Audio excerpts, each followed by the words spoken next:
Noah was an alien. Everyone's heard of Noah from the Bible, but most think he's either just a myth or copied from the Sumerians. But I'll present some evidence here that Noah is an alien, a giant son of the Anunnaki, and that there's a cover-up. It includes ancient text, legends, giants, cannibals, Anubis, cannabis, magi, Illuminati, and more. And I guess we'll get into the fallen angels as well, just for like Devil's Night and all too, right? So I'd like to thank everyone for watching, and I guess I'll get right into the information that we got here today. Alright, today I just put up a little slide here, and what I've got is a picture of, I guess, an old version of Noah from a church, and an alien. So I guess people are wondering, like, what's with this version of Noah, and like, why is he so messed up at this church? It's like, why is his skin white? And it's like, why is he so pale? I guess he's holding this boat because of that whole Ark myth and story, I guess, right? So I guess a lot of the information I have starts and actually begins with this. And this whole description isn't like just some weird thing that the church made up, but it actually comes from the Dead Sea Scrolls. So that's part of the ancient text information that I'll be looking at. Alright, so I guess to start off, I'll see which was my plan. Yeah, I think I'll bring up the website first. Alright, first I brought up here the Book of Noah, and just explaining where this description of Noah looking so weird and how this could be connected to the Anunnaki and stuff comes from. It's from the Book of Noah, I guess came from the Dead Sea Scrolls and a bunch of other different sources. So if people are wondering where this Book of Noah idea comes from, it isn't something that's just made up by like recent stuff. I guess there is a couple of versions of the Book of Noah that people have published online that might not be 100% accurate. So what I did is I tried to find the most accurate version I could find. Okay, so yeah, just 1 second, and I guess I'll bring up that information first. Sorry, I put it in the right spot that I can find it this time quicker, I think.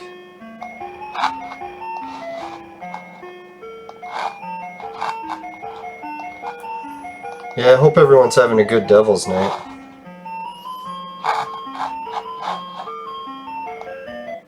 Ah, here it is. Okay, so I found a better version of this from the fragments of the Book of Noah. And this one is... Geez, that's still pretty small, eh? I'm just going to enlarge it a little bit.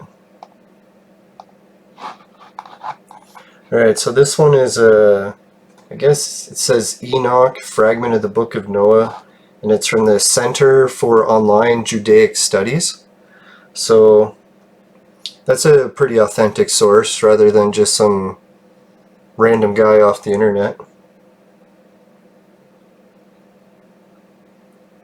Alright, so I'll get into the details of why this version of Noah looks the way it does.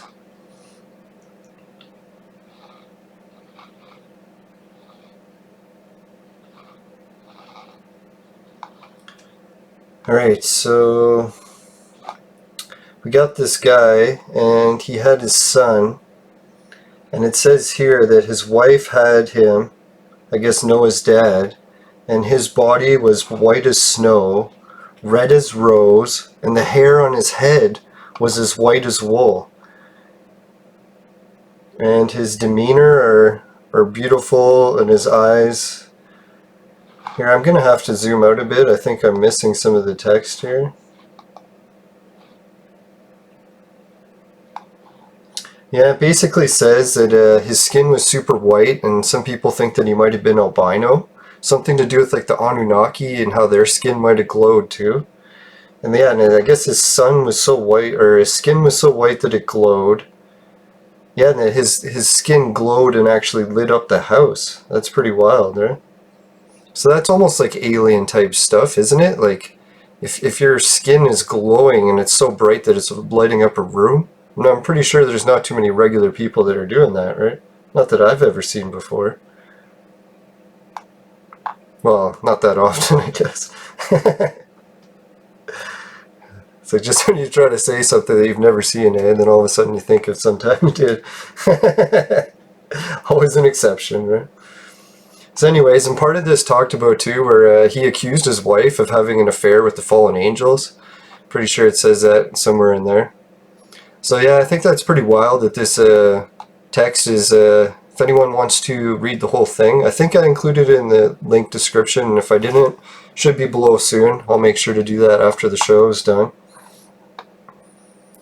Yeah, I was just checking to see if we got any comments yet. Yeah, I've got the chat going too tonight, guys, so if anyone wants to jump in with questions, feel free. Yeah, I appreciate the huge increase in views. It's like, man, almost 300 people watched the story yesterday, so I really appreciate it. Big shout out to Disclosed TV and Reddit for helping me get the word out.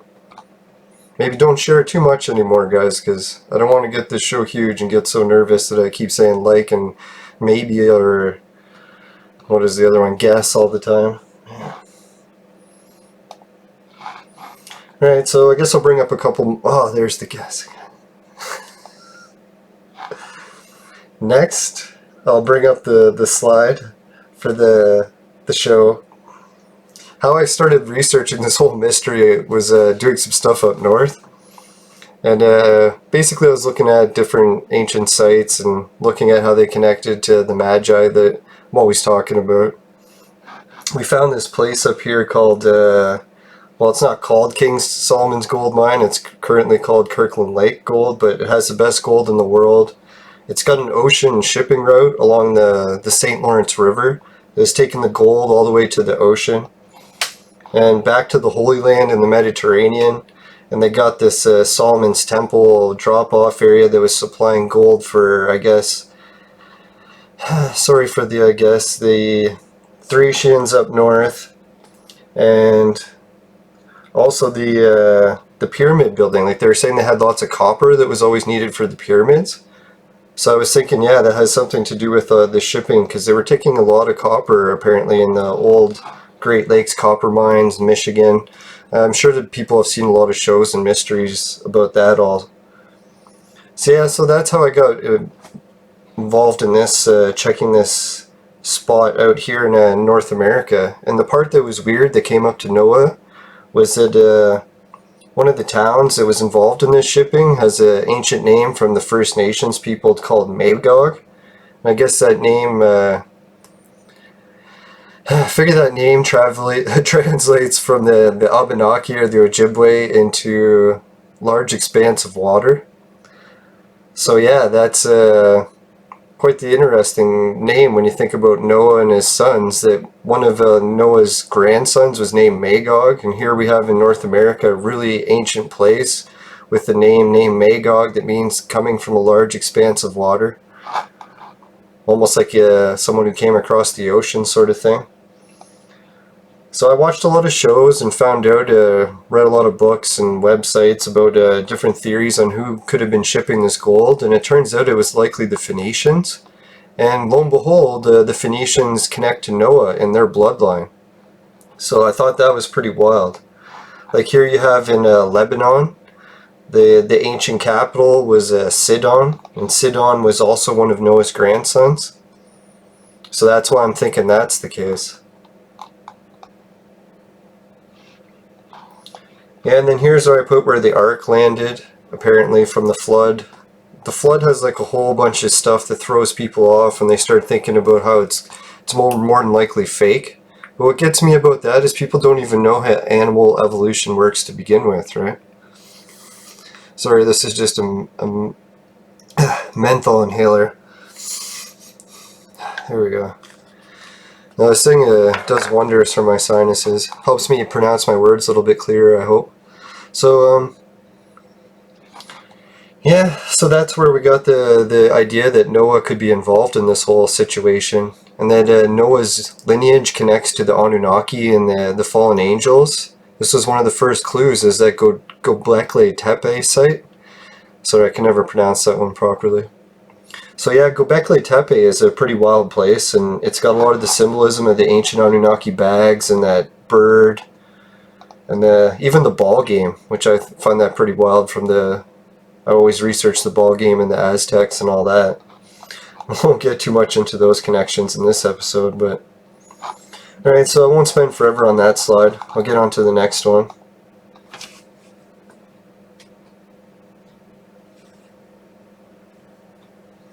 Yeah, hopefully I didn't screw up any of the sound.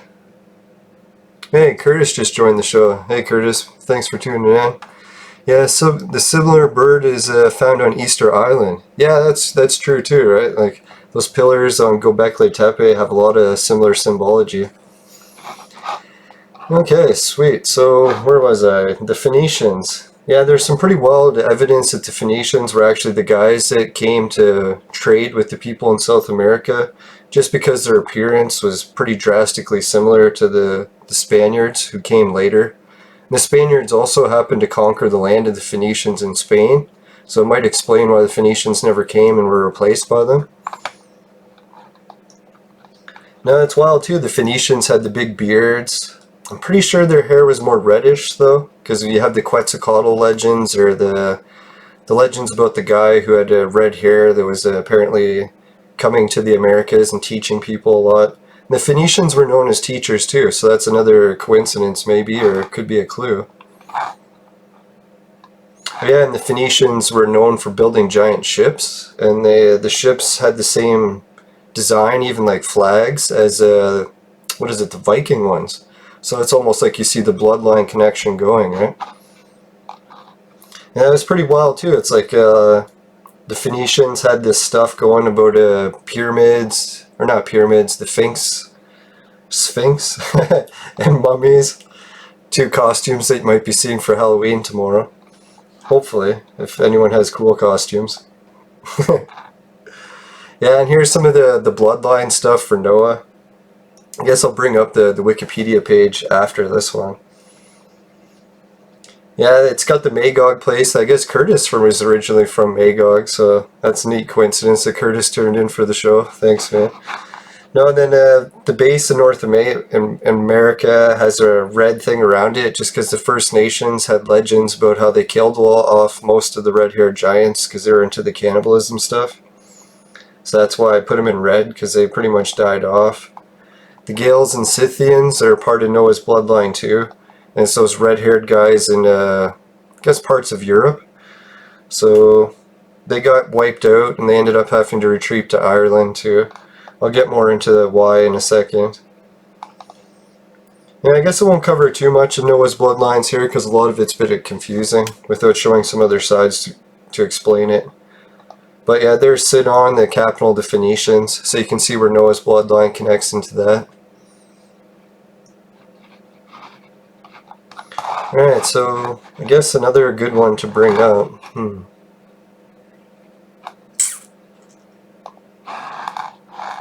Yeah, I'll get that website going. Now I figured I might as well put on a different slide while I change websites quick, so you guys don't have to see all the technical stuff. Alright, let's see. Hopefully I saved it. Come on. Save work. Shouldn't jinx it. I think I just did. It's not working. Oh, there we go. Oh no, that one's not even it. Lucky me. Here it is. Okay, this one is called The Generations of Noah. Let's see if I can type it in here. It's funny because there's that meme that goes around the internet where people always make fun of Jesus as looking like a white person, and they're like, why would that be? Everyone was Middle Eastern at that time. And it's like, well, people don't seem to realize that I guess the Middle East has changed different people a lot in history. It's like there's always wars there and people are going in and out, taking the land. And Europeans actually happened to own part of the Middle East at one point, and that happened to be around the point of the biblical times, so that's why you started to get more white people in the area. Go figure. But I guess there's going to be a lot of debate about that, so we'll get into some of the DNA evidence that gets into that soon.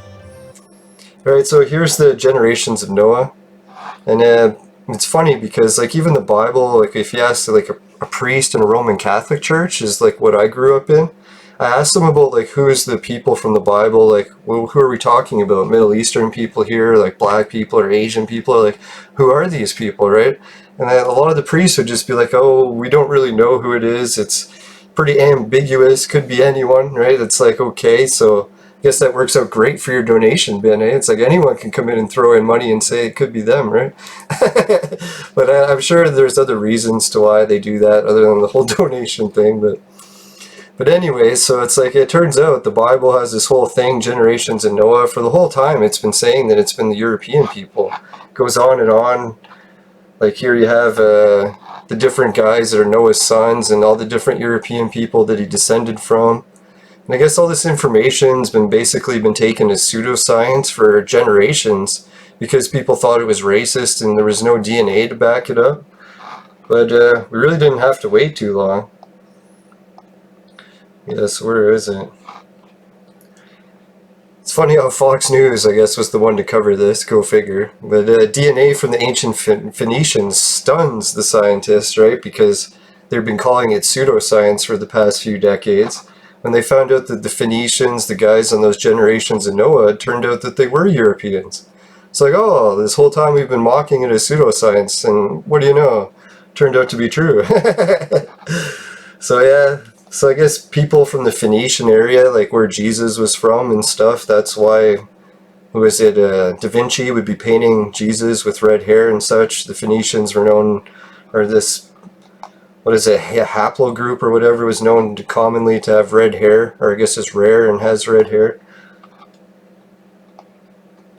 So it's pretty wild. It's like, I don't really think it even matters, because really everyone's got their own biblical, or not biblical history, but origin stories, and not everyone has to trace back to the same region, so I don't think it's really that big of a deal. And who knows, like maybe, like they were saying, Phoenicians did have some people from all over the lands that lived there, so there's always going to be chances that there's random people mixed in with these Europeans. So like who knows, like really Europeans seems to always have people from all over the place living with them, so it's not out of the question. Maybe the church is legit in saying all that shit. But anyway, so I'll get a little bit more into like why these guys got wiped out, the whole Noah's bloodline. It turned out, or how they got wiped out first. It says here that from Deuteronomy, I guess this is the Old Testament books, it says this is like ordering the new tribes of Hebrews. It's interesting that the Bible tells you that Noah's bloodline went to a certain point and then new tribes came and wiped them out. So it's like, people are like, the bloodline's continuing, but what happened to this whole new tribe and wiping everyone out part, right? Something's not adding up quite right there, but I guess here we have, it says, you shall, this is to the Hebrew tribes, you shall not leave alive anything that breathes, utterly destroy them, the Hittites, the Amorites, the Canaanites, as the Lord God has commanded you, so that they won't teach you. It's like, that's kind of funny, eh? Don't let those guys teach you. You gotta kill them all before they tell you anything. I shouldn't laugh, but it's like kind of funny how the Bible has that in there. They could probably get a lot more people into a church if they repeated that verse more often. Be like, ooh, that sounds wild. But yeah, so here what that verse is talking about, you see all those guys that got wiped out or mentioned here in red. So this is Noah's bloodline getting wiped out. Yeah, and it's funny too, because a lot of these Hittites and Canaanites and the Nimrod part here, Nimrod is the Tower of Babel. So it's funny how the Gales have a history of how they were involved with the Tower of Babel. And apparently the whole Tower of Babel story was involved with the languages and stuff. And we'll cover a little bit how this connects to the languages in a slide or two. The Hittites, yeah, when they got wiped out. Oh yeah, and then why they were getting wiped out. It says not to teach them, and it makes it sound all sinister, like the Hebrews are these awful guys wiping out everyone for no reason. But it seems to be like there is at least a little bit of reason to why they were doing this. Like, how much reason do you need to wipe out all the women and children, anything that breathes? But I guess maybe this could justify it. Apparently, yeah, like the First Nations legends were talking about the Sitka were a red-haired band of cannibalistic giants, and the local natives trapped them in a cave and set it on fire and annihilated the whole tribe. And then the reason they were doing it is because of the whole cannibalism thing. I'll get into another show soon coming up. I got like a whole thing about cannibalism and the different battles between veganism philosophy and meat eaters, and how meat eaters believe that like special diets of meat can make them live forever, and plant eaters have the same philosophy as well, but the opposite end. And it's like Cain and Abel type stuff debate. But you know, there's a popular YouTuber, I can't remember, Kasumi Chris, I think her name is. She mentioned she wanted me to do a show on it because she would watch it. I was like, all right. It's like one of my favorite YouTubers is going to watch my stuff, so I'm going to do a show on that soon. But I'll guess for now we'll just say that Noah's bloodline was at this point into the cannibalistic, like extreme carnivore diet, to say the least, right? So this is some of the stuff where the Hebrew tribe is like, hey, let's wipe these guys out. We don't want to have this whole history of eating people as part of our history, right? Which makes sense. Like, you don't want the cannibalism to continue, so you'd wipe them out, right? Yeah, and then Europe has a whole bunch of history of that. Magog was said to be the people that engaged in human cannibalism in Romance literature. I'm not really into Romance literature, so maybe someone of the viewers can confirm that. I found it from Wikipedia, so I'm sure it's true. And then the Bible has the Canaanites, the Amorites. Yeah, they were the red-haired sons of Noah. That whole like pagan European thing is in there again. And they were known as the giant sons. Oh yeah, they had the golden idols, and they worshipped with fire. So that connects to the Illuminati soon. We'll get to that evidence quite quickly, hopefully. Oh yeah, and the winged disc stuff, like the Magi symbol here. See on my show all the time. Alright, so yeah, check this out. This is one of my favorite examples of the winged disc. And it's pretty wild because this is what Noah and his family basically were worshipping at the time. And when they were building golden idols and making it a calf, this is why, is because he was often standing on a calf. And the symbolism, I'll get into another whole show on that. It's to do with the sacred tree. Basically this mirror symbology that he's standing in is actually the path of the Sirius constellation, and how it rotates. I've been looking into different symbolism for that, and it's really wild, but I could do a whole show on that. So if anyone wants to see a show on that soon, make sure to leave it in the comments, and I'll bump it up on the list of shows coming up soon. I'm sure cannibalism or sacred tree. Got a couple good shows coming up soon. Alright, let's see what we got next here. Yeah, so the guys that are doing the Illuminati shit, like the Zoroastrians and stuff, they're all like doing the fire worshipping, and that was like a big thing in the Bible, like, hey, don't get involved with those fire worshippers, those damn sons of Noah. So I was like, yeah, this is the connection here. The Illuminati or the fire worshippers doing the winged disc worship, that's the Magi stuff. So the Bible is warning like you to stay away from the Magi. But yeah, how do the Druids fit into this? Yeah, the Druids Curtis was asking about is like, yeah, that's actually one of the next slides coming up. So here, I won't just say Curtis is predicting the future. Or maybe it was in my show notes. I can't remember. Let's see here. Okay, we're almost at that point of the Druids. Alright, so the Phoenicians, I just wanted to show a little bit more evidence. Like, I don't travel a lot around the world, but luckily the museum I visit in Toronto all the time has like a whole bunch of artifacts from they collected all over the world. So I got to see some Phoenician shit firsthand. Yeah, and they got a bunch of, what is it, Sumerian or Egyptian looking stuff. Some people are wondering if that's really a legitimate connection. You can see even Anubis type things. And they often call the Anunnaki monsters and demons, the Phoenicians. I thought that was pretty interesting. The four-winged demon? I think the four-winged demon would be referring to that Anunnaki stance and how the Orion guy's arms rotate. So there's four main positions. Yeah, those places in the Middle East where they got the never-ending fires. It's wild how this stuff all connects to the Olympics too, and the Olympics has got that torch ritual where they're always trying to keep that flame from never going out. The Zoroastrian temples, they have temples where they've kept the flame going for apparently like over thousands of years. Like, you imagine you're the guy who's in charge of keeping the flame lit. If it went out, would you really tell anyone? He's like, fuck, I'd relight that thing as quick as I could. Be like, yeah, it's been going great the whole time. Really? You know, man. Yeah, so another thing I got into researching up north was the Phoenicians' connections to Anubis. We got this Anubis amulet that's been around, I guess, for a long time. Still trying to confirm if it's legit or not. I haven't had luck with the museum getting back to me. Soon I'm just going to bring it down to them and be like, here, artifact, check it. If it's not, send me home. If it is, keep it. It's like, I don't know. I'll do a whole show on the Anubis amulet soon. I guess it's a bit confusing for people who haven't been following my research. So, but, yeah, so here is the Phoenician bloodline. I was just going to show you how it connects to all the different languages. So this whole idea that relatives of these Phoenicians were involved with all the languages, there's actually the alphabet of languages proves it. So some people debate this, I'm sure, like even the Persian and Arabic part, people are always arguing which language came first there. So yeah, there's definitely going to be still debate. I'm not trying to say this is the only theories. Alright, so here's the Druid part that comes in. It turns out that like the ancient Europe, like I guess the Druids, Celts, and all those people, they had a bunch of history that's been saying this the whole time. I guess it's sort of like the Gnostic history version of the Bible, maybe. But it's, they call it the Labor Gabala Aaron. Maybe that's how you say it.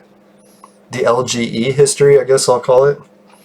So it's basically, they've been saying it in this part the whole while. And this is, I think, why the Celts and all these people in Europe always rejected the Roman idea of the church. Because the Romans were trying to say, hey, this could be anyone.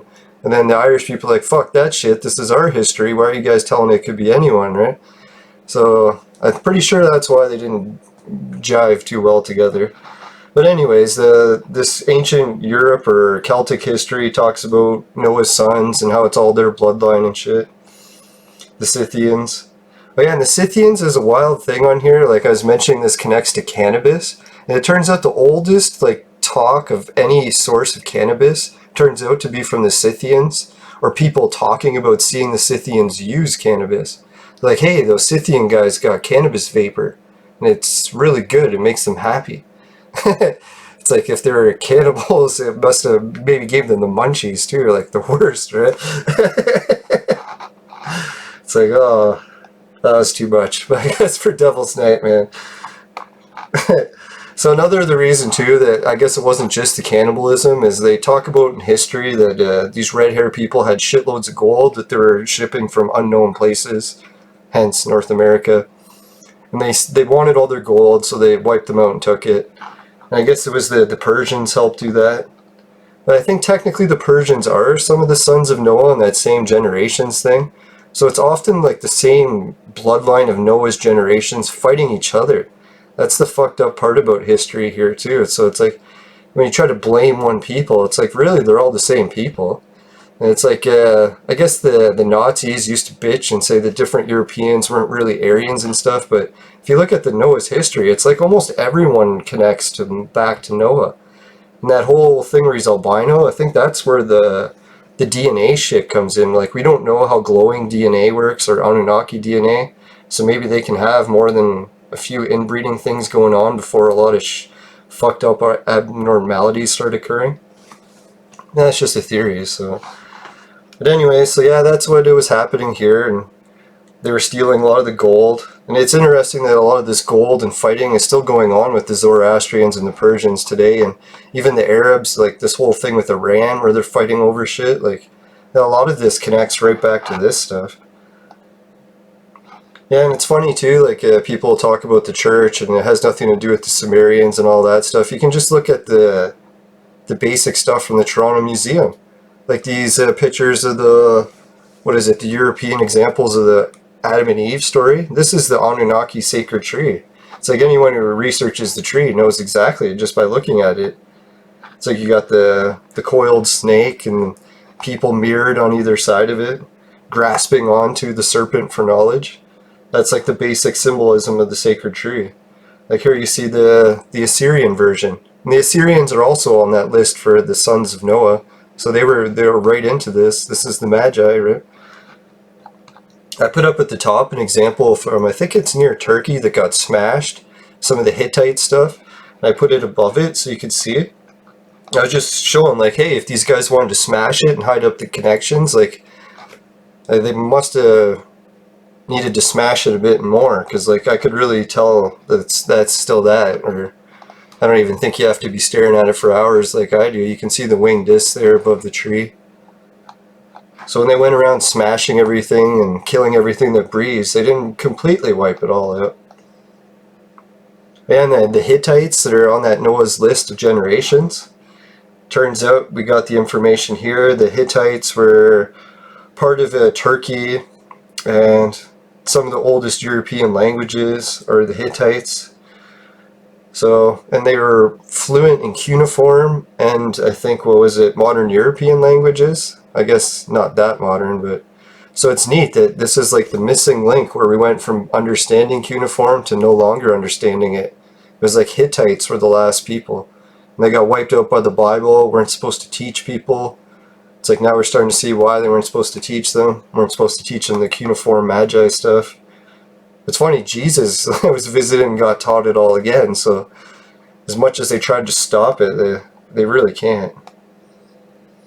Yeah, so a little bit of a summary, I guess, to maybe wrap up this show soon, is a lot of this information involved the Freemason stuff with like the Cain bloodline, the Caucasian stuff, the Canaanites, the cannibals, cannabis, and the Canis Major system. Like the different stargazing and stuff. So I was thinking it's weird. How isn't that all a weird coincidence? That Noah connects to all this stuff. And maybe that's why Noah's so big with Freemasonry, right? Like Cain and all the Bible stuff. It's like maybe it connects to this. And it's like I'm not trying to say any of this stuff is superior to anyone else's religion, or it's like everyone's got their own shit, and I bet you a lot of it is similar to the Magi and maybe even older than the Bible. So it's like, hell, this Bible shit could be old, the newbie stuff, and you could have stuff that's even way better, right? So who knows, like, what all this stuff really means. I think it could connect to, like, for Devil's Night I was talking about, right?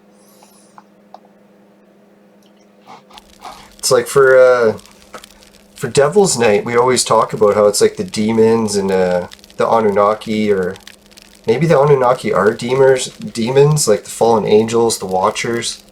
That's some of the stuff that I like to think about quite a bit.